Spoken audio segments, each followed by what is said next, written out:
श्री राम जय जय राम। आचार्य ग्रंथ अध्यक्ष महोदय, देवियों तथा सत्य,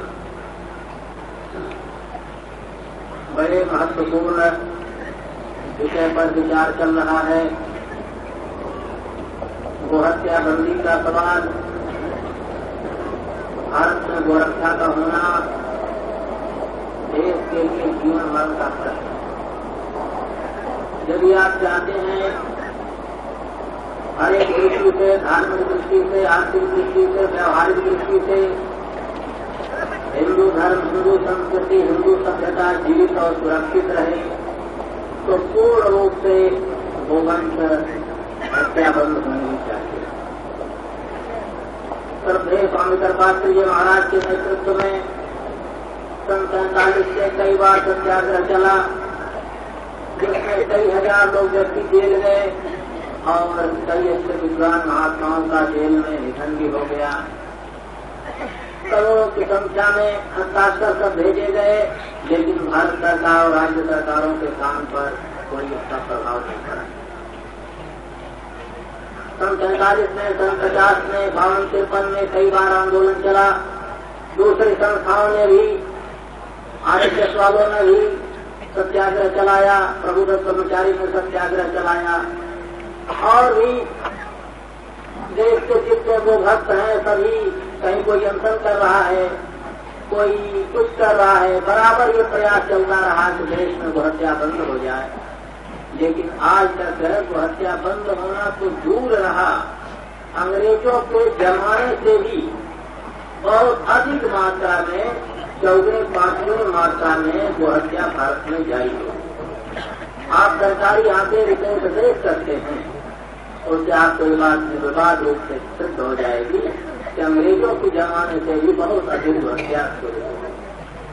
एक और कलंक की बात है, जहाँ स्वतंत्र होने पर सर्वप्रथम भारत सरकार की ओर से, आकाशवाणी की ओर से कोई घोषणा होनी चाहिए थी, तो ये घोषणा होनी चाहिए थी कि भारत का यह कलंक गोहत्या जो है आज स्वतंत्र होने के साथ ही समाप्त हो गया। पाकिस्तान ने सिंध में स्वतंत्र होने के बाद गोमांस, सुपर मांस कानूनन बेचना बंद कर दिया, कानूनन सुपर मांस पर अपराध लगाए, और पाकिस्तान बनने पर बड़े जोरों से वहां गोहत्या चालू हो गई थी। हिंदुओं का दिल दुखाने के लिए जीना कबाब, लियाकत कबाब के नाम पर खूब गोमांस बिकता था। लेकिन पाकिस्तान की यह कल ठिकाने आई, उसने भी समझा कि हमको बैल की जरूरत है, दूध दही की जरूरत है, खेती की जरूरत करने के लिए बैलों की आवश्यकता है। उसने भी बहुत कुछ माने गोहत्या को रोकथाम लगाई। लेकिन भारत सरकार के लिए इसका कोई माफी प्रश्न नहीं है। मुस्लिम शासकों ने भी हिंदुओं के इस भावना का सम्मान किया। कहते हैं अकबर के जमाने में बड़े जोरों से गोहत्या चल रही थी।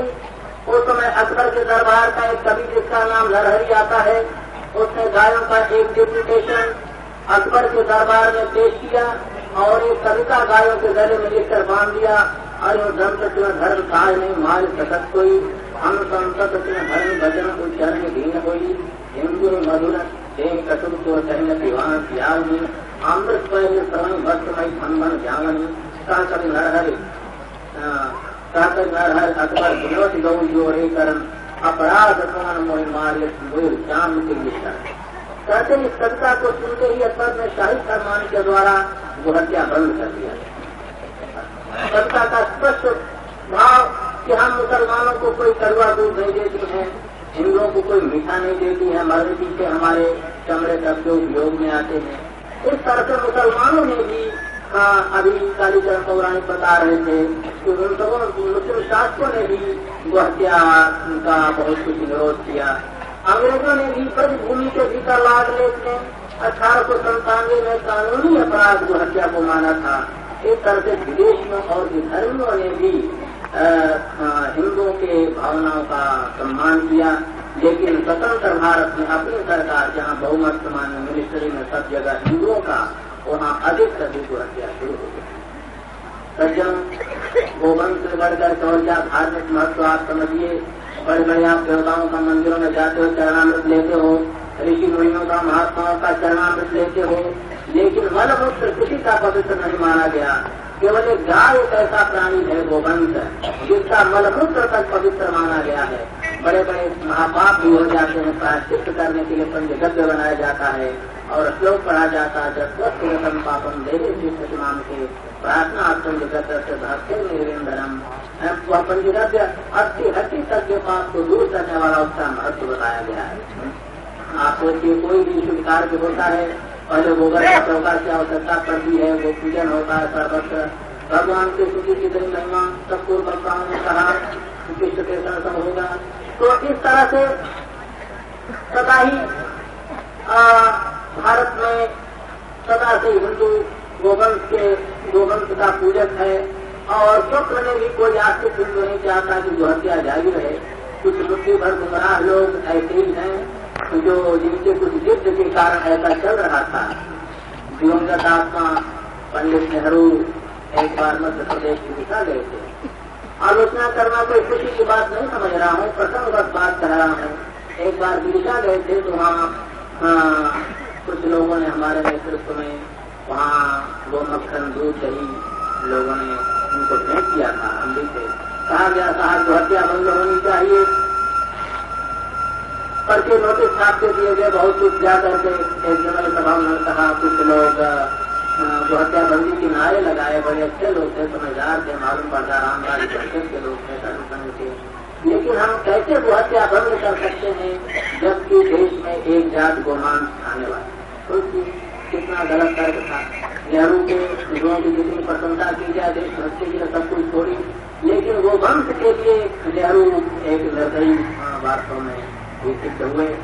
तो जरूरत इस बात की है संगठित होकर के एक ऐसा प्रयास हो, शांतमयी आंदोलन।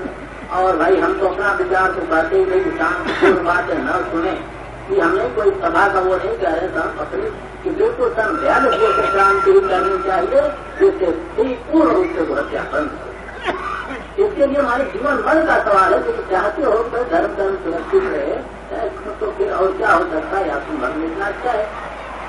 तो सज्जनों क्या कहें, बहुत लंबे जो ऐसे भाषण हो सकते हैं और होंगे।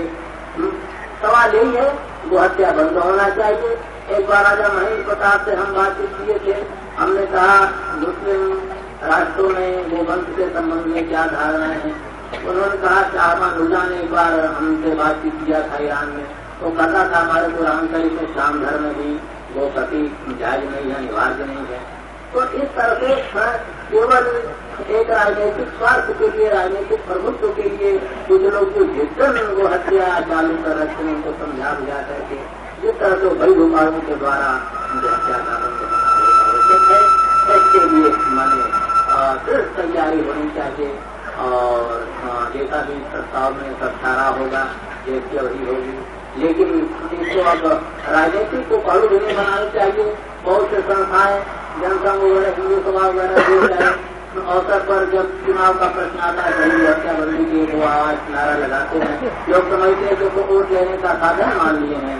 इस तरह से सब मतभेदों को बुला करके एक दृढ़ संगठित ऐकमत होकर के सभी संस्थाओं के द्वारा सभी आर्थिक धार्मिक हिंदुओं को संगठित होकर के ये कितने मुस्लिम भी इसमें सहयोगी है। बाद उन्होंने चंदा भी दिया है, हृदय से चाहते भी हैं, ताकि हम विद्रोही चाहते थे कहते थे, लेकिन हिंदू चाहता है जो हत्या बंद हो तो सरकार को हत्या बंद करनी चाहिए।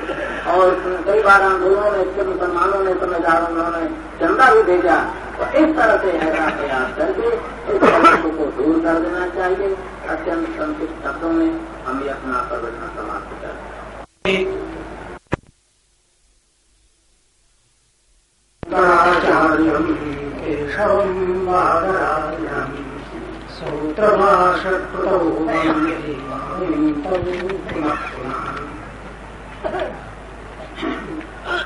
बहनों और भाइयों, मैं गुजरात में से आता हूँ, मेरी मातृभाषा गुजराती है, मैं हिंदी में बोल सकता हूँ, परंतु कदापि त्रुटि आए उस कारण से, और ये विषय कायदा कानून का भी है और मैं कुछ कानून जानता हूँ, उसके लिए मेरे को लगता है आप सर्व की रजामंदी से मैं इंग्लिश में बोलूं तो मेरे को आप कुछ माफ करना।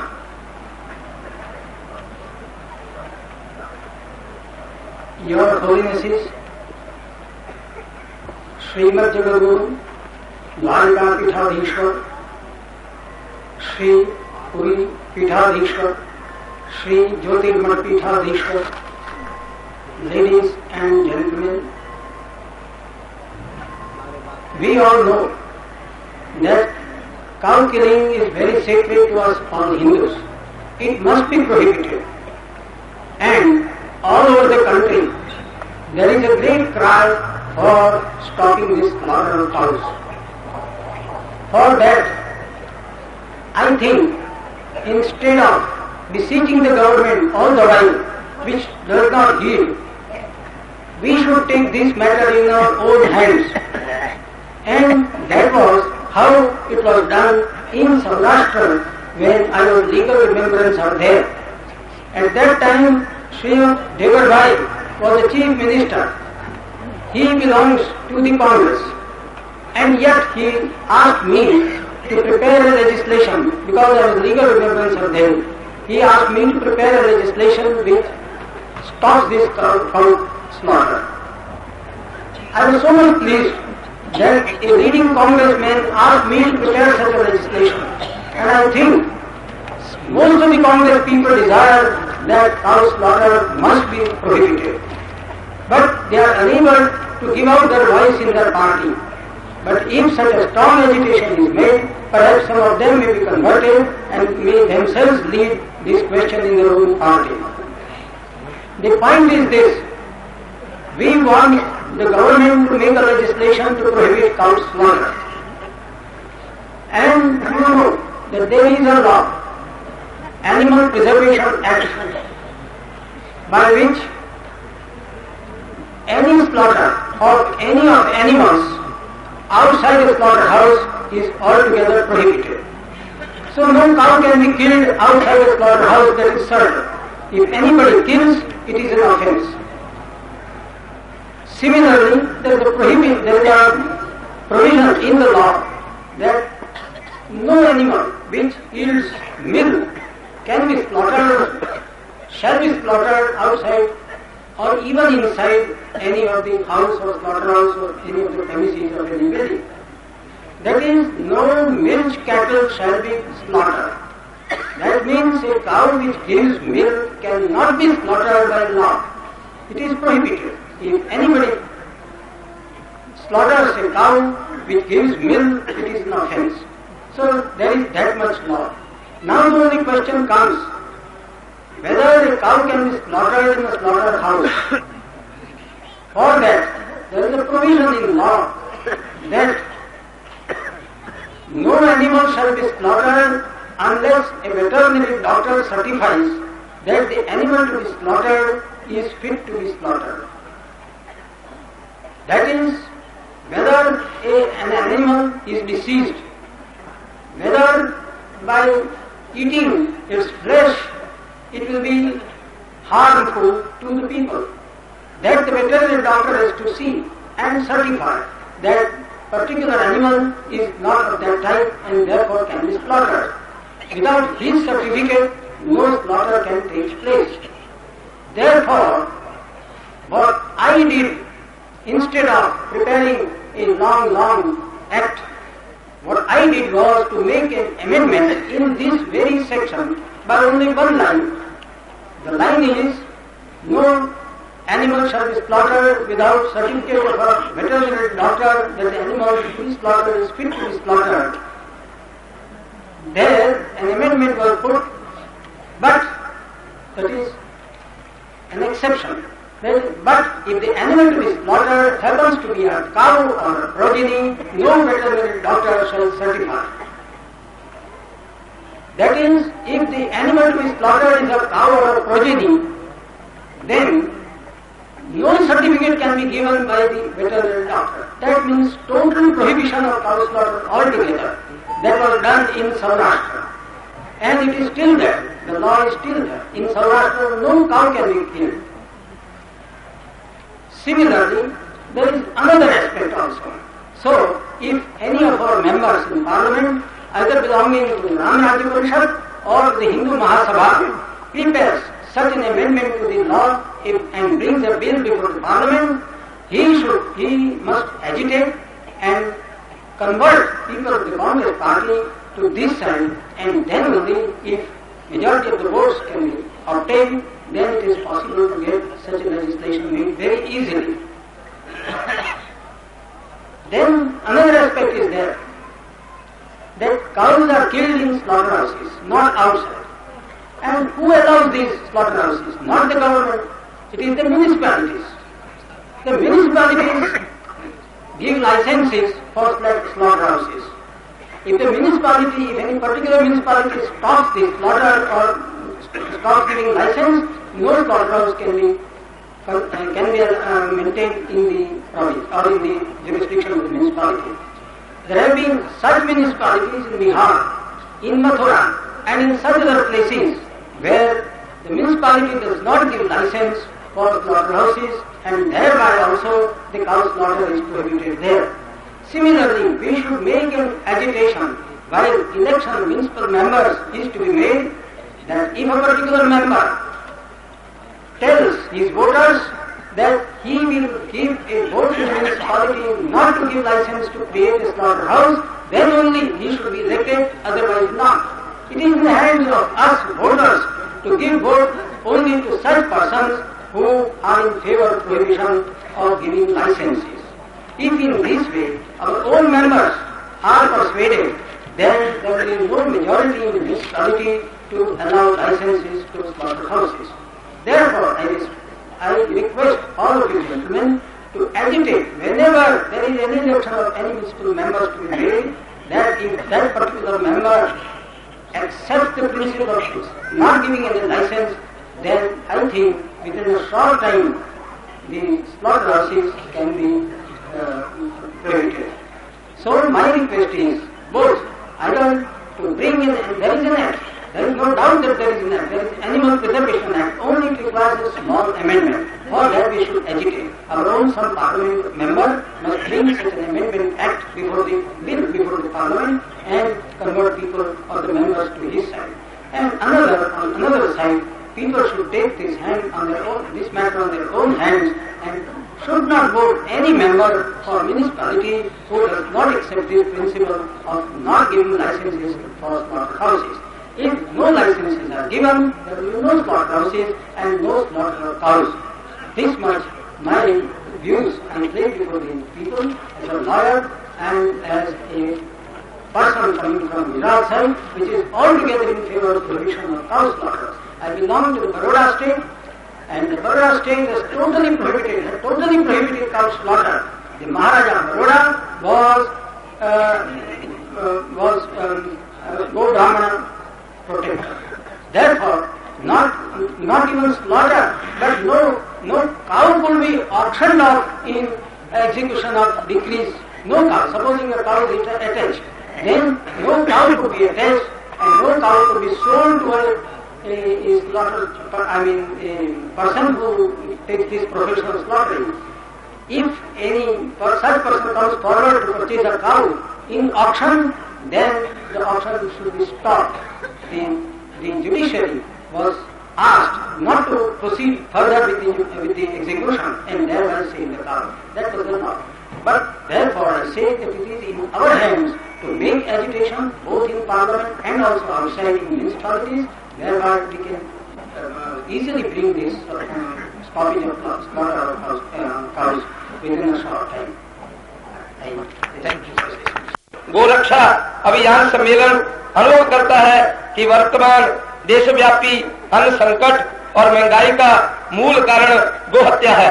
कारण ये है कि सरकारी आंकड़े हमको बताते हैं, उनके अनुसार वर्तमान समय में 85 करोड़ मन दूध और 1.5 करोड़ मन घी की जो कमी हो गई है, ये स्वाभाविक है कि दूध और घी के न मिलने के कारण ही अन्न अधिक खाया जाता है। यदि आज इतना दूध और घी मिलता तो ये अन्न संकट का कभी अवसर ही प्राप्त न होता और इतनी महंगाई जो हो गई है ये कभी हमको देखने को न मिलती। और साथ में ये भी बात है कि इसके साथ साथ खाद और की कमी भी हुई है। बैलों की भी कमी हुई है और ये एक भारी कमी है जो कि हमारे देश के धन में आई है और हमारे देश को हानि पहुंचा रही है। अतः ये सम्मेलन नए बनने वाले जितने बुच्चड़खाने हैं 4 जो कि बम्बे, दिल्ली, मद्रास इत्यादि में बन रहे हैं, उनको रोकने के लिए कि न बना जाए, सरकार से ये पक्का ये विरोध करता हुआ इनका किसान कानून का दृढ़ता से इसका विरोध करता है और सरकार से मांग करता है कि इनको बंद कर दिया जाए। और इस संबंध में श्री शेर जी भी आगे कहेंगे, मैं अधिक नहीं कहना। परम पूज्य जगत गुरु शंकराचार्य जी महाराज, परम पूज्य कृपात्री जी महाराज, संत मुनिराज विद्वद्गणों के चरणों में प्रणाम करता हूँ और आप सभी नगर निवासी नागरिक यहाँ उपस्थित है उन्हीं के चरणों में भी प्रणाम करता हूँ। गौ माता के उपयोगिता और उसकी महत्वता के ऊपर तो कुछ कहना नहीं है, सब लोग जानते भी हैं। यहाँ तक भी कहा गया है करके कि देवी देवता उसमें निवास करते हैं। ये तो हमारे शास्त्रों की बात है। अभी यूरोप के अंदर में गौ माता के दूध का रिसर्च वैज्ञानिक लोगों ने किया, जिसके अंदर में वो लोग कहते हैं कि इस और दूसरे दूधों में, दूसरे जानवरों के दूधों के अंदर में संख्या की मात्रा पाई जाती है। इस दूध में बिल्कुल ही संख्या की मात्रा नहीं पाई जाती है। ये अभी हाल में वैज्ञानिकों का रिसर्च है। इसलिए हमारा जो शास्त्रीय प्रमाण है वो रिसर्च किया हुआ है। इसकी उपयोगिता दूध घी की जो उपयोगिता भगवान ने बतलाई, हमारे ऋषियों ने बतलाई, मानव जाति के कल्याण के लिए बतलाई, वो सब तो है ही। लेकिन इसके बाद में भी ये जो गौ माता की संतान के जरिए ही तो सारा अन्न भारत में पैदा होता है। आज तो कुछ ये ट्रैक्टर आए हैं, वो कितने आए हैं मामूली, उसके मूल सिद्धांत को, सारी संस्कृति को नष्ट करना है। आप गंभीरता से देखेंगे तो ये सब काट कर खाने का इनका प्लान है और ये ट्रैक्टर खड़ा करके वही भौतिक बाद में फिरा जाने का इनका प्लान है। तो इसमें धर्म की, अर्थ की, काम की, मोक्ष की, सभी की रक्षा का सवाल उत्पन्न होता है। और ये सवाल उत्पन्न नहीं होता है, हम जिस माता का दूध पी करके और हमारी संतान वृद्धि करती है और उसका तमाम मनुष्य जाति, हमारे भारत की तमाम मनुष्यता उसके उत्पन्न हुए नाद से हम जीवित रहते हैं। तो ये कृतज्ञता और कृतज्ञता का सवाल भी हमारे ऊपर पैदा होता है। तो ये बड़ी भारी विषमता की बात है। तो अब सवाल तो ये है कि ये आखिर में बंद कैसे हो, ये गो हत्या बंद कैसे हो। घी मिलना बंद हो गया, दूध मिलना भी बंद हो गया और कितनी बातें होगी खराबी की, वो तो नजर सैंपल नजर आ रहे हैं आपके सामने।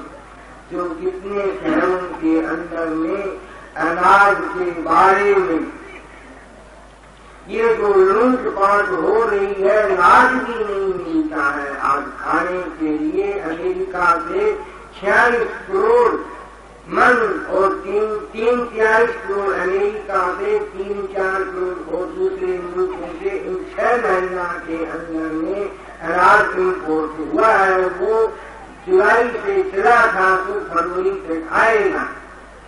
इस पर भी लोगों की भूख को मिट्टी नहीं, सारे राजस्थान क्या, सारे भारत में क्या, केरला में भी अभी तक चल रही है। यहाँ से चावल जा रहा है पंजाब से, उधर तमाम लोग कितना भयंकर उत्पात है, ये शंकर है, ये सब प्रायश्चित है, ये तमाम ऋषि मुनियों का और हजारों वर्षों का रिसर्च स्टेटमेंट लोकमान तिलक सरकार, सब लोगों का, गांधी जी सरकार, सब लोगों का कहा हुआ कि ये हमारा स्वराज होते ही अरविंद का विश्वास दिलाया गया था स्वराज के अंदर में, उस आंदोलन में, कि हमारा राज्य होते ही, स्वराज होते ही ये पहले को 15 मिनट में बंद कर देंगे।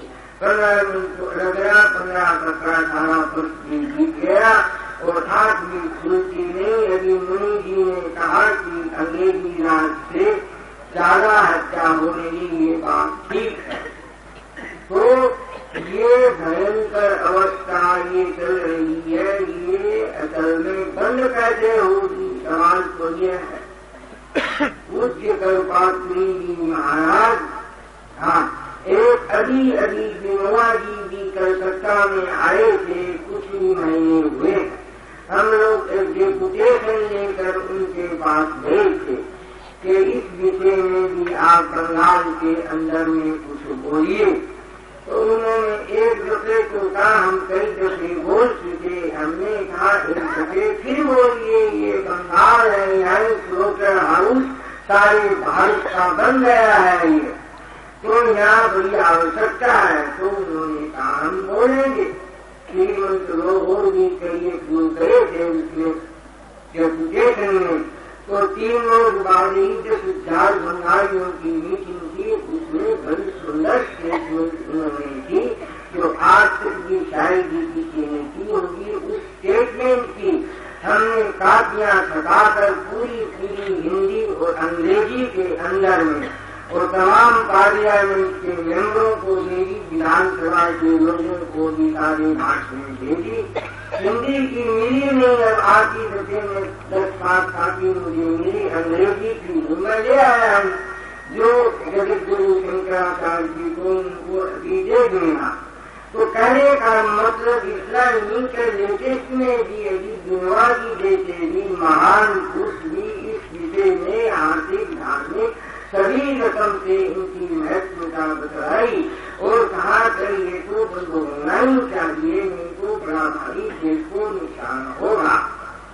ये सब चारों में से बोलते हैं, सारी हिंदू जाति, सारी स्कूल आदमी, कितने बड़े बड़े विद्वान, कितने बड़े बड़े आचार्य, कितने बड़े बड़े धर्मावलंबी, बड़े बड़े लोग और सभी की भावना, और ये फिर बंद नहीं होती। बड़ी आश्चर्य की बात है। आज तो वोटों पर राज्य होता है, जब काम आता है तब वहीं जाकर सब भूल जाते हैं, लोग शीतलता आ गई चारों में, ये क्या कारण है, कहाँ खोट है, ये सब देखना होगा। ये बड़ा भारी घुसकर इसके भीतर में निरंतर खोज करनी होगी। ये बात इतने 40 आदमियों की भावना और उसमें ये सेक्युलरिज्म के नाम पर ये कोई सेक्युलरिज्म का क्या अर्थ है, जहाँ 10-15-20% आदमी चाहे सो और बहु बड़े भारी मत के ऊपर अपनी गलत मत को विभाग करते हैं और उसकी रक्षा सरकार करती है वोटों के लालच में, और सारे हिंदू संस्कृति को एक दफे में तो आप कह देंगे हमारे प्रधानमंत्री जी 60 डिग्री कर सकते हैं अभी आए थे, और पंडितों की सभा थी, बड़े बड़े पंडित थे और वो सब काश्मीर से जाकर आए थे, बाद में कोई प्रधानमंत्री हुए, उस में कैबिनेट के मिनिस्टर थे और काश्मीर से जाकर आए। तो आकर पंडितों ने मुझे भी कहा कि आपको भी कुछ बोलना है उस सभा में। तो मैं जाकर कहा कि मैं तो बोलूंगा तो गो रक्षा के बारे में नहीं बोलूंगा। तो उन्होंने कहा बोलिए आप अपने पूछा। तो मुझे एक और भी सभा में एक्सरसाइज करना था, बीकानेर महाराज आए थे, वहाँ से काम पूरा कर मैं गया तो सभा जोर शोर से चल रही थी, लेकिन शास्त्री जी का भाषण शुरू नहीं हुआ था, मैं जाकर बैठ गया और उनका भाषण शुरू हुआ। पूरा सुना भाषण, हिंदू धर्म का, सनातन धर्म का उन्होंने गीत भी गाया और कहा संस्कृत का सब जगह प्रचार होना चाहिए, सब कुछ ठीक होना चाहिए। काश्मीर में जाकर आया हूँ सर और पंडितों की आशीर्वाद से मुझे सफलता मिल गई। ये शब्द भी उनका बड़ा अच्छा था। और जब उन्होंने भाषण खत्म करते ही कहा कि मैं तो जा रहा हूँ, मैं तो एक दूसरे मीटिंग में मुझे तुरंत ही जाना है इतना। वो कह इसके बीच में वही पंडित जी थे आकर मुझे काल में कहा कि आप इस विषय में सभापति जी ने कहा है कि गोरक्षा के विषय में आप मत बोलिए। तो मैंने कहा मुझे बोलने का शौक नहीं।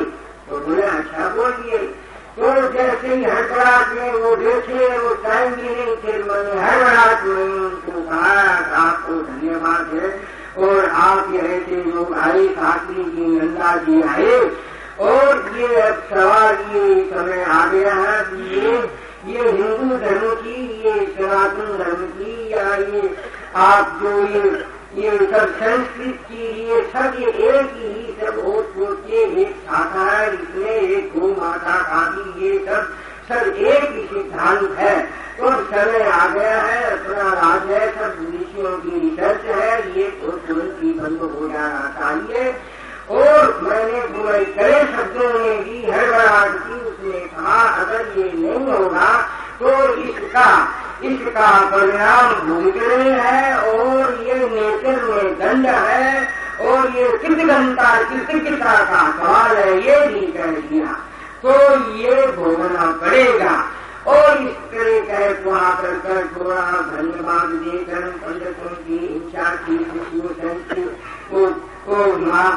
दिल्ली में कोई बड़ा रखी पुस्तकालय तो पुस्तकालय संस्कृत को उनको 5,000 का जिक्र कर दिया और वो उठकर चले गए और सभा खत्म हुई। सब लोगों के भीतर में हंसता जितने पंडित थे मैं गया और सबने मुझे बुरा धन्यवाद किया क्योंकि उनके मन में वो भावना थी, कोई नहीं कह सकता था। तो मेरे कहने का मतलब ये है कि आप ऐसी आशा रखते हो इस सरकार से वे आदमी भले हैं, इसमें शंका नहीं। शास्त्री जी और नंदा जी ईमानदार आदमी है, इसमें फर्क नहीं, लेकिन वो जिस सिस्टम में जकड़े हुए हैं, जिस ऑर्डर में जकड़े हुए हैं, चारों मेर से घिरे हुए हैं, उनसे कदापि आशा नहीं रख सकते। उनसे आप चाहे जितना मिलन करो, चाहे जितना बात करो, सब करो, आश्वासन चलता रहेगा लक्ष्मी, लेकिन ये कभी भारत सरकार ये सरकार को हत्या बंद करेगी, इसमें संख्या मत समझिए आप। शरणानंद जी महाराज जो प्रजाचक्षु है वो अभी वृंदावन में सम्मेलन हुआ तो मैं तो राजधानी से था, वो कलकत्ते में आया तो उनसे मेरी बात हुई। हमने उनका 4-5 सम्मेलन कराया था। तो बात में एक रोज कहा नहीं, हमने तो वो भाषण में उन्होंने वहाँ बुलाया और उन्होंने कहा कि वो हत्या बंद करानी हो तो सरकार को बदल दो और अगर गोरक्षा करानी है तो व्यापारियों को बदल दो। तो उन्होंने 2 शब्दों में ये सार बताया है, उनका अपना अलग अलग मत है। तो भी इसमें ये सुराग से भी बड़ा प्रॉब्लम है। सुराग के अंदर में बड़ी भारी त्याग करनी पड़ी थी, बड़ा भारी सैक्रिफाइस बलिदान युवकों का, 1000 युवकों का बलिदान देना पड़ा था।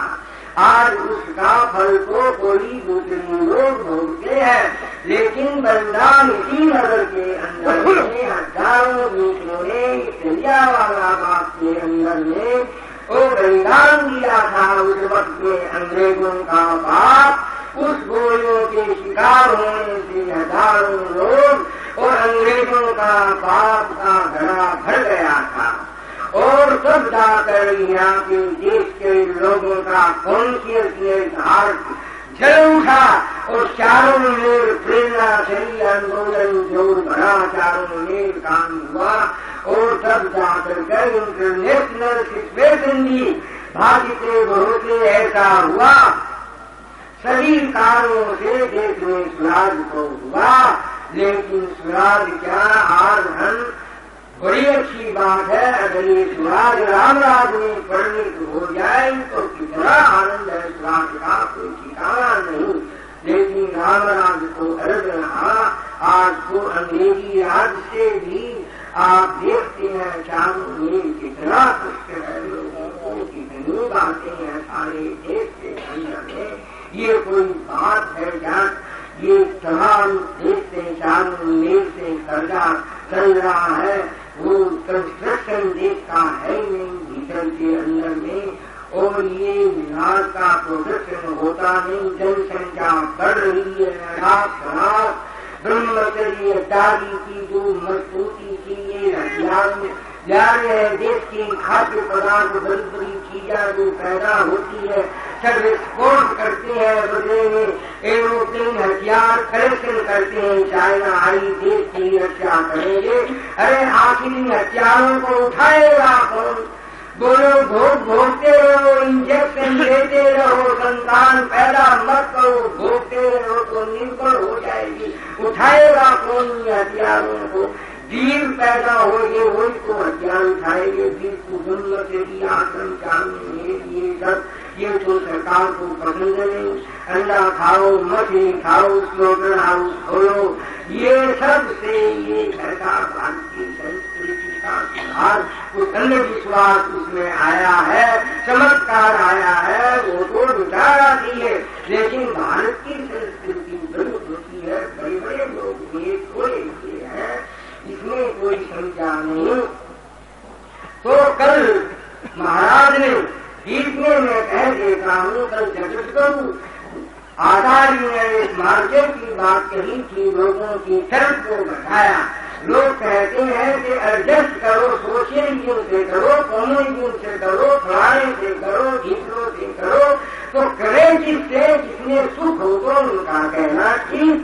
अरे करने की आवश्यकता ही नहीं है एडजस्ट। हाँ, एडजस्ट की आवश्यकता है। सोशलिज्म कोई उड़कर आया है क्या? समाजवाद कोई उड़कर आया है क्या? कम्युनिस्ट कोई उड़कर आया है कि हिंदू धर्म के अंदर में जो सोशलिज्म भरा है सुंदर, वो सारे जगत में नहीं है। उसने लिखा वसुधैव कुटुम्बकम, तुम श्रीमंत लोगों को कहा है तुम यज्ञ का शेष का लाभ खाओ, जो कुछ बन से वो सब खाओ, तुम्हारा कोई ही नहीं है। लेकिन वो हुआ यहाँ कहाँ गड़बड़ हुई है, हुआ अप्लाई नहीं हुआ। उस वक्त के जमाने में जरूरत भी नहीं थी, आदमी थोड़े थे, संख्या थोड़ी थी और धर्मराज चलता था। लेकिन आज संख्या बढ़ गई, वो जरूरत थी, वो मार्ग अप्लाई नहीं हुआ, वो सिद्धांत थे, वो व्यक्तिगत सिद्धांत में रहेंगे। एक लोग हाई क्वालिटी के हुए तो दूसरे में नहीं हुए। जरूरत है मार्ग अप्लाई की, वो सिद्धांत है। मार्ग में कैसे लागू, साधारण जनता के अंदर में एक सिद्धांत होते हैं, वो सब तो एडजस्ट करने की वो बात है। आपके युग परिवर्तन कर रहा है, ये युग एक युग आता है 100 वर्ष से, 10 वर्ष से, 20 वर्ष से, तो युग चल रहा है सोशलिज्म का। हमारे अंदर में बात वो नए ढंग से नारा लगाया है, कोई कम्युनिज्म चलता, उनमें सुख नहीं है, दुख भी है, सुख भी है, सब है, शांति नहीं है। तो हमारे अंदर में जो सिद्धांत है हिंदुइज्म के अंदर में, तो हिंदू सोशलिज्म की याद सरकार है, परंपरा आगे की जो परंपरा इंपीरियलिज्म, जो इंपीरियलिज्म का जो परंपरा है वो सबको बड़े बड़े लोगों को जानना होगा। इस जगत के अंदर में, इस युग के अंदर में वो बातें कर नहीं सकती, जनता ग्रहण कर नहीं सकती, उसके अंदर में अगर नहीं आता, चाहे उनके भीतर में वो कितनी बातें हम सिद्धांतों की, धर्म की सोचने, लेकिन हमारा वो आदरण देखते हैं, हमारे श्रीमंतों का, व्यापारियों का आदरण देखते हैं, हम अंदर में आते हैं, हमारे घर का आदरण, हमारा बर्ताव लोगों के साथ में आधार देखते हैं, धर्मगुरुओं का आधार देखते हैं, इंपीरियलिज्म ठाटवार देखते हैं, तो उनके हृदय में वो वो सब विश्वास उत्पन्न नहीं होता है, वहाँ तेज उत्पन्न नहीं होता है।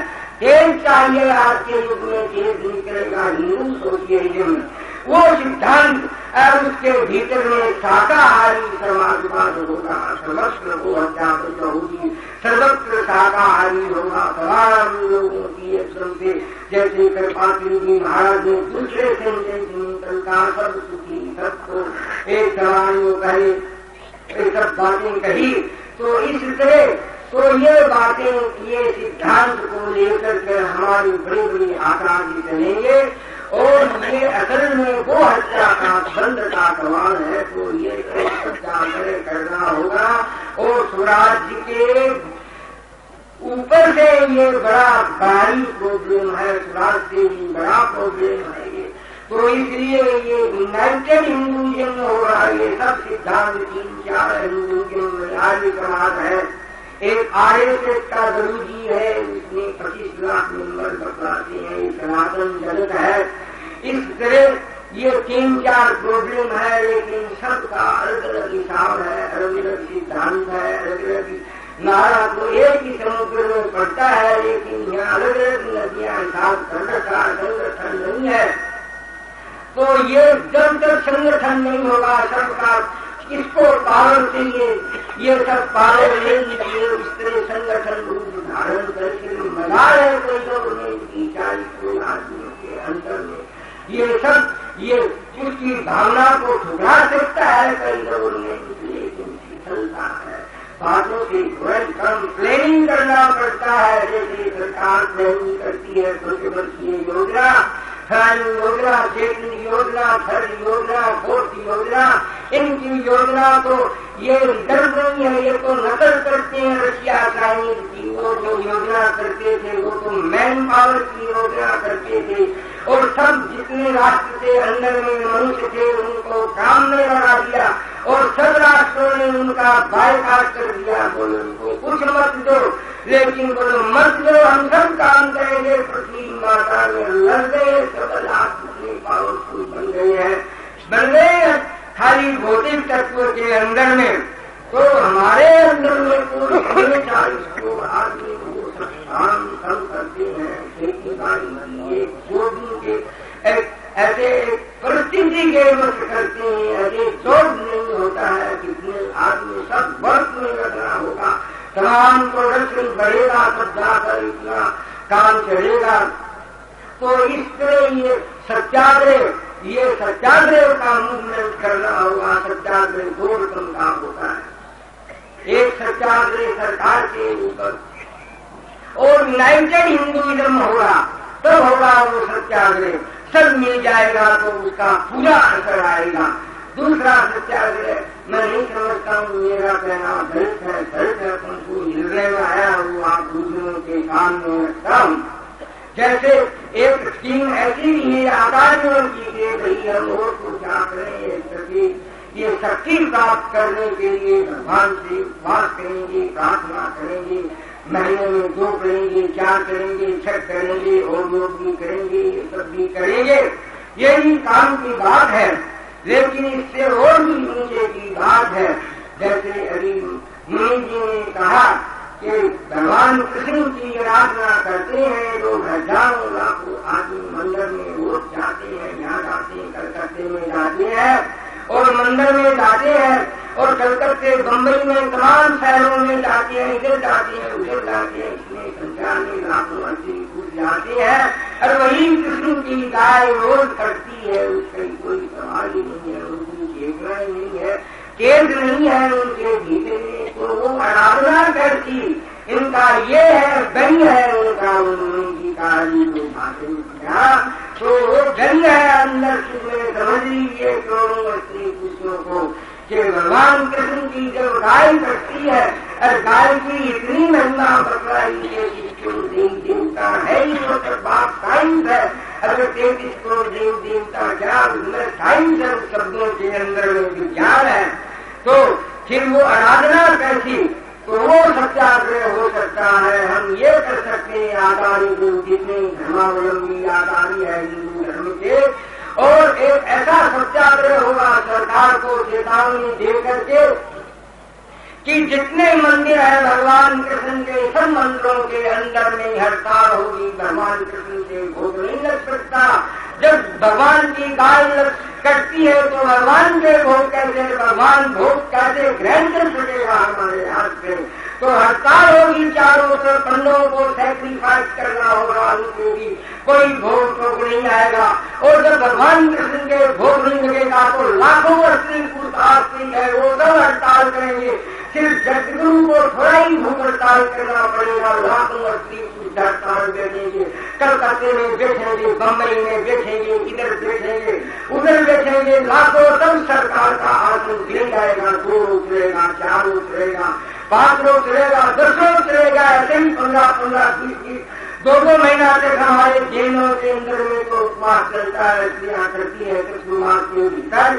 और फिर भगवान के निर्माण और गौ माता के निर्माण से अक्षर 15 रोज का उपवास तमाम भारत के शहरों में भगवान कृष्ण के अंदर में लाखों स्त्री पुरुष उपवास बैठ गया। वो अपने ऊपर उपवास है, सरकार के ऊपर कोई निर्णय नहीं है। हम भगवान कृष्ण बोलता है कि हम तुम्हारे हाथ का भोग कैसे करेंगे जो गैया करती है, और ये सरकार नहीं मानती है, हम भोग नहीं करते हैं तो लाखों स्त्री पुरुष करते हैं कि भगवान भोग नहीं करते तो हम भी भोग नहीं करती है, तो सरकार घबरा जाएगी, भोग किसका लेगी?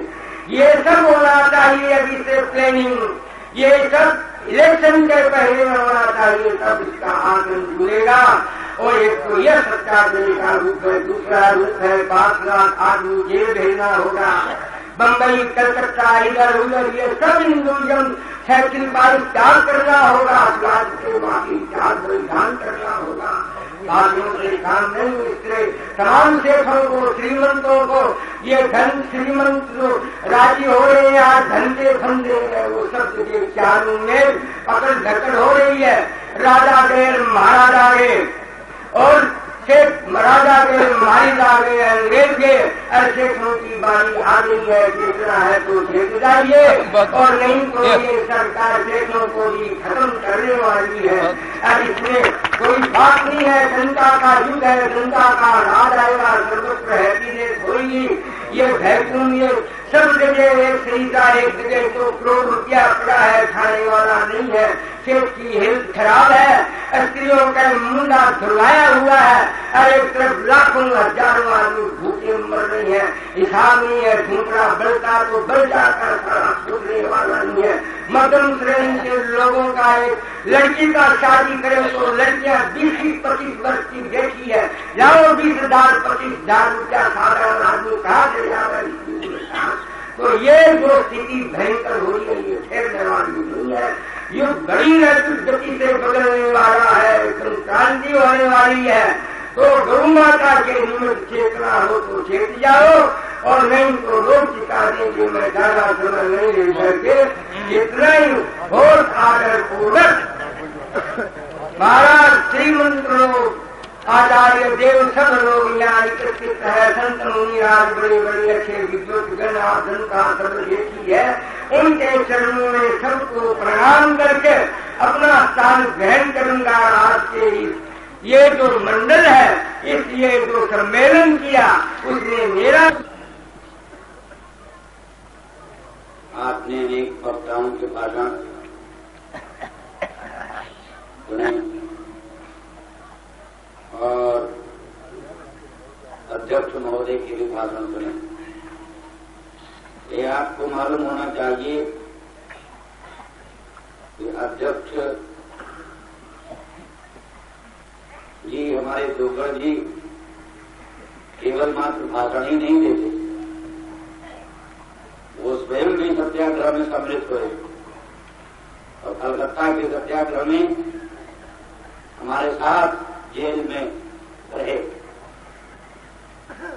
और बहुत से सेठ साहूकार जमानत दे दे करके चले गए जेल से, लेकिन कोई जमानत की बात नहीं मानी और बराबर जेल में रहे, बड़ी खुशी से रहे। हम लोगों के साथ ऐसे सामान्य जीवन था, उस प्रकार का अपना सामान्य जीवन व्यतीत करते रहे। और जब भी मौका होता है, अब भी इनका कहना है कि अगर होगा सत्याग्रह तो हम भी पहुंचेंगे, बिल्कुल आगे आएंगे। ये बड़ा सर्वदा इनका ऐसा भाव रहता है। तो कहने का अभिप्राय ये है कि जो केवल उपदेश करता है, करता नहीं, उसकी बातों का असर थोड़ा पड़ता है। जो जैसा स्वयं करता है वैसा कहता है, उसके कहने का असर दूसरा होता है। तो इससे आस्तिकों को, सज्जनों को उत्तम ढंग की प्रेरणा लेनी चाहिए और गोहत्या बंदी के लिए, गोरक्षा के लिए कुछ न कुछ करना चाहिए। आखिर कब तक ये टालम टोल करेंगे? भारतवर्ष में अपना राज्य होने पर भी गोहत्या बंद न हो, कितने शर्म है। अंग्रेजों के जमाने में हम कह सकते थे साहब हम पराधीन हैं, हम स्वतंत्र हैं, अंग्रेजों का राज है, गोहत्या होती है, हमारे कुछ घर हो नहीं सकता। मुगल साम्राज्य में भी हम कह सकते हैं साहब मुगलों का राज था और हम पराधीन थे, परतंत्र थे, हम कुछ घर नहीं सकते थे, गोहत्या होती थी। लेकिन आज तो आपके शासक कहते हैं कि ये राज्य जनता का राज्य, जनता का राज्य, आज किसी एक राजा का राज्य नहीं, किसी विदेशी शासन का शासन नहीं, आज तो आपका अपना राज्य है। आप अपने बहुमत से जिसको एमएलए बनाते हैं, एमपी बनाते हैं, वही एमपी एमएलए बन सकते हैं, वही एमपी एमएलए जाकर सरकार बनाते हैं। तो आज सरकार कोई अच्छा काम करे तो उसका श्रेय भी आपको, आज कोई सरकार बुरा काम करे तो उसका भी उत्तरदायित्व तो आप करें। जॉन लॉक इंग्लैंड के एक महान राजनीतिज्ञ थे, उनका कहना था स्वतंत्रता बड़ी अच्छी चीज, स्वतंत्रता बड़ी अच्छी चीज, परंतु अगर उस स्वतंत्रता के साथ उसकी सभी बहन सतर्कता रहे तो, अगर स्वतंत्रता की सभी बहन सतर्कता न रही, सतर्कता माने सावधानी, सतर्कता, स्वतंत्र हो लेकिन आप साथ ही साथ सतर्क हो, तब तो स्वतंत्रता कीमती। और अगर सतर्कता न रही, वो स्वतंत्रता मिल गई तो वो स्वतंत्रता अभिशाप है, वरदान नहीं।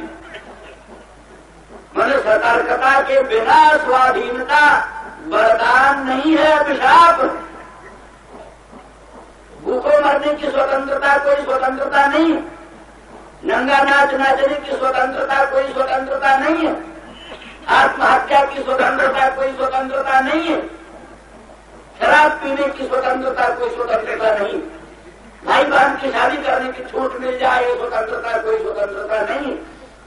तो जहां सतर्कता नहीं है ऐसी स्वतंत्रता वरदान नहीं है, अभिशाप।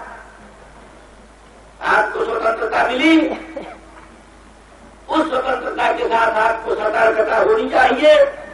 आप अपने बहुमत से जैसी सरकार बनाते हैं, जैसे लोगों को एमपी एमएलए बनाते हैं, तो आपको सतर्क रहना चाहिए हमारे मत का सदुपयोग हो रहा है कि दुरुपयोग हो रहा है। हमने जो मतदान किया है, हमने जो वोट दिया है, हमारे वोट का सदुपयोग हो रहा है कि दुरुपयोग हो रहा है। ऐसा नहीं, ऐसा तो नहीं कि हमारे ही वोट से बनी हुई सरकार हमारे धर्म की हत्या कर रही, हमारे वोट से, हमारे मतदान से बनी हुई सरकार हमारे गायों की हत्या करा रही, हमारे बैलों की हत्या करा रही, हमारे धर्म, हमारी संस्कृति, हमारी सभ्यता का सर्वनाश कर रही है। हमारे वोटों का ये तो नहीं उपयोग हो रहा है, ये हमारे वोटों का दुरुपयोग है कि सदुपयोग है, इस बात का विचार न करना वही सतर्कता का भाव। अगर आप में सतर्कता है, सावधानी है, तो जरूर अपने मतदान का क्या सदुपयोग हो रहा है, क्या दुरुपयोग हो रहा है, इस संबंध में विचार करना आवश्यक है। यदि हम कई बार कहते हैं और आज भी कहते हैं कि राजनीतिक उद्देश्य से वो हत्या आंदोलन हमने ना आज तक कभी चलाया है, ना आगे कभी चलाने का विचार। वो हत्याबंदी के नाम पर, वो रक्षा के नाम पर वोट की भीख मांग कर हम एमएलए एमपी न बनाना चाहते हैं, न बनना चाहते। दुर्भाग्य की बात है, हमने एक नेता आज है नहीं, मर चुके, एक बार हमसे कहा महाराज गो हत्या सरकार नहीं बंद कर दी, अच्छा है, अगर गो हत्या बंद कर देगी तो हम इलेक्शन कैसे लड़ेंगे, वोट कैसे मांगेंगे, गो हत्या के नाम पर तो वोट मांगी जा सकती। हमने कहा भाई बड़ी शर्म की बात, तुम ऐसी बात करते हो, बड़े दुख और बड़ी लज्जा की बात है। इसी को सरकार आगे रखती है, सरकार कहती है और कांग्रेसी लोग कहते हैं ये तो गो हत्याबंदी आंदोलन नहीं, गो रक्षा का आंदोलन नहीं, ये तो एक प्रकार का राजनीतिक चंद, ये तो केवल राजनीतिक स्वार्थ सिद्धि के लिए ये सब आंदोलन होते, ऐसा लोगों को कहने का अवकाश मिलता। इसलिए हमने कई बार कहा भाई गो हत्याबंदी कस रहे कांग्रेस पार्टी को, गो हत्याबंदी कस रहे कांग्रेस सरकार को, गो रक्षा कस रहे सरकार को हो, हमको नहीं हो, लेकिन किसी तरह से गो हत्या बंद हो, किसी तरह से गाय बैल की हत्या बंद हो, हमारे देश को ठीक ठीक खाद मिले, ठीक ठीक हर जोतने को बैल मिले, ठीक ठीक बच्चों को दूध दही मक्खन मिले और अन्न संकट दूर हो और नाना प्रकार के जो महंगाइयां और नाना प्रकार के उपद्रव फैल रहे सबका अंत हो। ये क्या कम फल है, ये बहुत ऊंचा फल है। तो ऐसी स्थिति में किसी राजनीतिक उद्देश्य की सिद्धि के लिए नहीं, किसी राजनीतिक प्रयोजन की सिद्धि के लिए नहीं, शुद्ध रूप से गो रक्षा के लिए, शुद्ध रूप से गो हत्याबंदी के लिए, जो कि देश की मांग है, देश के लिए अत्यावश्यक है, जितना आवश्यक रोटी है, जितना आवश्यक पानी है, जितना जरूरी कपड़ा है, उससे भी ज्यादा जरूरी आज गो रक्षा, गो हत्याबंदी। हम कहते इस समय जितना अन्न संकट आया हुआ, जितना भीषण से भीषण प्रकार का महंगाई का भयंकर दैत्य उपाय हुए चला रहा, किसी से कुछ कर धरे नहीं हो रहा, अनेक प्रकार के उपाय किए जा रहे, कोई उपाय सार्थक नहीं हो रहा। समय समय पर भिन्न भिन्न स्थानों में आजकल उपदेश चल रहा है कई पार्टियों का, लूटो और बांटो, लूटो और बांटो, उपदेश पार्टियों की चल रहा है, खुले प्लेटफार्म पर कई पार्टियां उपदेश करती है लूटो और बांटो। तो जहां लूटो और बांटो का उपदेश होने लग गया, तहाँ कल्पना कीजिए क्या उस राष्ट्र का भविष्य होगा, उस राष्ट्र की क्या स्थिति होगी। आप इस बात को गंभीरता से सोचें। इस तरह से जहां लूटो बांटो के सिद्धांत का विस्तार होगा, खुले प्लेटफार्मों पर से जहां ये व्याख्यान होगा लूटो और बांटो, और अन्न की भीषण महंगाई और लूटपाट शुरू हो जाए, गन्ने लूट लिए जाए, घर घर से भी गन्ने लूट लिए जाए, तो वहां आप क्या समझते, कोई संशासन, कोई स्थिति। तो ऐसी परिस्थिति में इन सब बातों का दूसरा उपाय है भी नहीं, उपाय एक ही है कि जरूरी है, ये भी आवश्यक है कि हम सब दीनदार ईमानदार बने, सदाचारी बने, सच्चरित्र बने, क्योंकि बहुत सी बातें ये भी हैं कि अन्न की कमी न होने पर भी अन्न की कमी बनाई गई, माने अन्न की महंगाई, अन्न की कमी कुछ बनाई गई भी है, व्यापारियों ने बहुत सा धन छिपा लिया है, माने क्या ना भ्रष्टाचारी व्यापारी और भ्रष्टाचारी सरकारी कर्मचारी दोनों के साथ गांठ, भ्रष्टाचारी व्यापारी, भ्रष्टाचारी सरकारी कर्मचारी दोनों के साथ गांठ से ही अन्न की महंगाई बढ़ रही। हमको मालूम है दिल्ली में गेहूं 12 रुपए मन भी, 15 रुपए मन भी, 22 रुपए मन तो ज्यादा से ज्यादा, वहीं से 10 मील दूर गाजियाबाद में, 20 मील दूर गाजियाबाद में 45 रुपए मन, 50 रुपए मन गेहूं। जो रक्षक है, सीमा रक्षक, नियम है यहां से गेहूं बाहर न जाए, दिल्ली से गेहूं बाहर न जाए, बड़ा प्रतिबंध है, पता है गेहूं कितने ही ट्रक जाते हैं गेहूं, और क्योंकि उसमें लाभ होता है, उसमें सरकारी कर्मचारी भ्रष्टाचारी सरकारी कर्मचारी और भ्रष्टाचारी व्यापारी दोनों के साथ गांठ से बराबर तस्कर व्यापार चलता है। काफी लाभ हो गया, मान लिया थोड़ी देर के लिए 2000 रुपया जुर्माना हो गया, क्या 2000 रुपया जुर्माना हो गया, क्या बिगड़ा, जितने लाखों रुपया कमाया 2000 रुपया जुर्माना दे दिया, क्या बात, वो स्वयं लिया, कुछ उसके आलम सरकारी कर्मचारी को दिया, राज पर ये है। आज हमारी सरकार को कम से कम हमारे गृह मंत्री नंदा साहब को तो जरूर प्रतीत हो रहा है कि भ्रष्टाचार दूर करने के लिए सदाचार समिति होनी चाहिए, सदाचार का विस्तार होना चाहिए, साधु संत महात्मा संत गृहस्थ सदाचार का प्रचार करें, लोग दीनदार ईमानदार बने, ना भी पुलिस हो, ना भी खुफिया विभाग हो, भी कोई कानून का डर हो तो भी ईश्वर को डर करके, धर्म को डर करके पाप से बचो, चोर बाजारी से बचो, घूसखोरी से बचो, भ्रष्टाचार से बचो।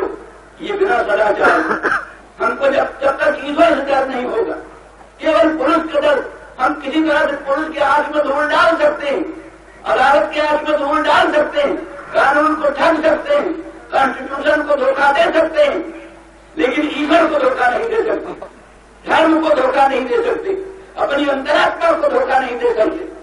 तो इस तरह से यदि हमको अंतरात्मा पर विश्वास होगा, अपने धर्म पर विश्वास होगा, ईश्वर पर विश्वास होगा, तो पुलिस ना भी होगी, खुफिया विभाग ना भी होगा, अदालत की डर ना भी होगा, तो भी हम चोर बाजारी से बच सकेंगे, घूसखोरी से बच सकेंगे, भ्रष्टाचार से बच सकेंगे।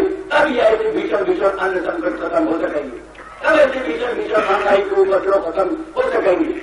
हाँ नहीं, पाप जब बढ़ता है, पाप बढ़ता है तो बुद्धि भ्रष्ट होती है, बुद्धि भ्रष्ट होने से चोर बाजारी सूझती है, घूसखोरी सूझती है, और क्या शराब पीना सूझता है, नाना प्रकार के जितने खुरापाते हैं सब सूझती है, तब जब पाप बढ़ता है। और जब हमारे मतों के, हमारे मतदानों के आधार पर हमारे देश में गोहत्या चलती है, गोहत्या बढ़ती है, गाय बैल काटे जाते हैं, 12-12 करोड़ रुपए के भयंकर भयंकर कतल खाने बनाए जाते हैं, मशीनी कतल खाने बनाए जाते हैं। अंग्रेजों के जमाने से भी 4-5 ज्यादा गाय काटी जा रही है। तो ऐसी परिस्थिति में उसका पाप की फल हम करा फल। अंग्रेजों का राज्य आज नहीं, मुगलों का राज्य आज नहीं, आज हमारा आपका राज्य है। हमारे आपके राज्य में धर्म होगा तो हमको आपको उस धर्म का भी श्रेय मिलेगा। अगर हमारे आपके राज्य में अगर अधर्म होगा, अन्याय होगा, तो उसका भी उत्तरदायित्व हम पर आप पर होगा। इन सब बातों को समझ करके पूर्ण को हो हमें कहानी छेड़छाड़ हो गए कहानी, ऐसे जो गैर जिम्मेदारी की बात सोचना उसको छोड़ना चाहिए। गैर जिम्मेदारी की बातों को छोड़ करके अपने ऊपर उत्तरदायित्व का अनुभव करना चाहिए। हमारा राष्ट्र है, हमारा देश है, हम राष्ट्र के नायक हैं, राष्ट्र के शासन में हम भी भागीदार हैं, हमारा भी उसमें हिस्सा है। इसलिए राष्ट्र में कोई भी गड़बड़ी होगी उस पर हम भी उसके लिए जिम्मेदार हैं। इस बात को सोच करके ठीक जान राज के अनुसार हमारी स्वतंत्रता के साथ उसकी सभी बहन सतर्कता रहे, सतर्कता का वियोग न हो, तब हमारी स्वतंत्रता का सही उपयोग हो सकेगा। तो सज्जनों, इस तरह से हमारा ये कहना है कि किसी प्रकार से राजनीतिक उद्देश्य को सामने न रख करके शुद्ध गो हत्याबंदी की दृष्टि से, शुद्ध गो रक्षा की दृष्टि से हमको इस संबंध में काम करना चाहिए। हम लोग अकोला में एक महाधिवेशन हुआ, वहां गोरक्षा के लिए, गो हत्याबंदी के लिए प्रस्ताव पास हुआ। वहां भी हमारे सिद्धोगढ़ जी अध्यक्ष थे और उनकी बड़ी अभिरुचि थी। उन्होंने कहा था कि जब मौका होगा तब हम आएंगे। हम लोग वहां से प्रचार करते करते गए बम्बई आंदोलन छेड़ने के लिए, और जाकर के जहां वो कतल खाना बनाया जाने वाला था देवनार, वहां गए। वहां से जब जांच पड़ताल किया, कैसी भूमि है, कारपोरेशन की भूमि है, कहाँ बनेगा कहाँ नहीं बनेगा, सब पूरी जानकारी था। इतने ही में वहां रेडियो सुनते सुनते पंडित नेहरू ने घोषणा किया कि चीन ने हमला कर दिया, चीन ने हमला कर दिया। इसलिए अब सब लोगों को मतभेद भुला करके सरकार का हाथ मजबूत करना चाहिए। हम लोगों को भी विचार करना पड़ा। यदि हम गो हत्याबंदी चाहते हैं, गो रक्षा चाहते हैं, गाय बैल का कटना एकदम बंद करना चाहते हैं, तो भी चीन का हमला है। इस समय सरकार को परेशानी में नहीं डालना है, सरकार का हाथ मजबूत करना है। क्योंकि अगर चीन चला आएगा, चीन का राज हो जाएगा, तो हम कल्पना भी नहीं कर सकते कभी गो हत्या बंद होगी। क्योंकि वो तो ऐसे हिंसक है। कहते हैं चारपाया के नाम पर कौन चारपाया को नहीं खाते? चारपाई। चौपाया, कौन चौपाया नहीं खाता? चीनी। और चारपाई नहीं खाता चारपाई। चारपाई को छोड़कर कोई चौपाया नहीं, इसको चीन न खाता। मेढकों का आचार, मेढकों का आचार, छिपकली का आचार, छिपकली का आचार, कुत्ते की मांग, विष्ठा से कीड़ा पैदा करके खाती। विष्ठा में कीड़ा पैदा किया और कीड़ों का साग बनाया, रात और कीड़ों का साग आई। हमारी सरकार में कितने ईमानदार हैं, कितने दीनदार हैं, कांग्रेसियों में भी कितने सज्जन ईमानदार दीनदार हैं जो सोचते हैं कि हाँ गो हत्या करनी जरूरी। यानी सेठ गोविंददास और हमारे नंदलाल शास्त्री आदि कई लोगों ने जो वहां प्रस्ताव रखा गो हत्या करने का, तो कितने ही कांग्रेसी सज्जन तैयार थे हम गो हत्या करने प्रस्ताव का समर्थन करें। कितने ही कांग्रेसी सज्जन तैयार, कितने सोशलिस्ट सज्जन तैयार थे हम गो हत्या करने प्रस्ताव का समर्थन करें। पर कांग्रेसी व्हिप लगा, व्हिप वो चाबुक होता है, नेता होता सचेतक, उसने सचेतक ने कहा खबरदार कोई कांग्रेसी अगर गो हत्याबंदी प्रस्ताव का समर्थन किया। पंडित नेहरू ने अपनी इस्तीफा की प्रस्ताव उतान ली, अगर गो हत्याबंदी प्रस्ताव पास हुआ तो त्याग कर। अब तो जो कुछ हुआ, मेरे कहने का मतलब ये है कि हम कांग्रेसियों में बहुत से ऐसे सज्जन हैं जिनसे हम आशा करते हैं कि वो गो हत्याबंदी प्रस्ताव से समर्थन, लेकिन चीन आएगा तो कौन समर्थन करे। किसी तरह से भी हम गो हत्याबंदी की आशा रख ही नहीं सकते। ये समझ करके फिर हम लोगों ने उस समय सत्याग्रह आंदोलन नहीं छेड़ा। वहां के स्पीकर महोदय मिले, उनसे हमने कहा भाई कम से कम जब सभी पार्टियां सारा मतभेद भुला करके सरकार का हाथ मजबूत करना चाहती है तो सरकार को भी चाहिए कि ऐसे समय कोई ऐसा कदम न उठाए जिससे किसी भी समुदाय को ठेस हो। इसलिए ये जो देवनार के कतलखाना बनाने की योजना है या कलकत्ता में डानकुनी स्थान पर जो कतलखाना बनाने की योजना है, इस योजना को कम से कम तब तक स्थगित कर दिया जाए जब तक चीनी मिला। और ये जो 8 करोड़ रुपया के लागत का कतलखाना बनाया जाने वाला है, वो 8 करोड़ रुपया इस काम में न लगा करके चीन से मुकाबला करने के लिए वो 8 करोड़ रुपया लगाया जाए, उस काम में लगाया जाए ये 8 करोड़ रुपया। और इस रुपये को क्या कतलखाना बनाने में नहीं लगाना चाहिए। तो इस तरह से उन्होंने बड़ी सहानुभूति प्रकट की, कहा हाँ ठीक है ऐसे ही होगा। ये सब होते हुए भी अंततः सरकार उस योजना को स्थगित कर दी।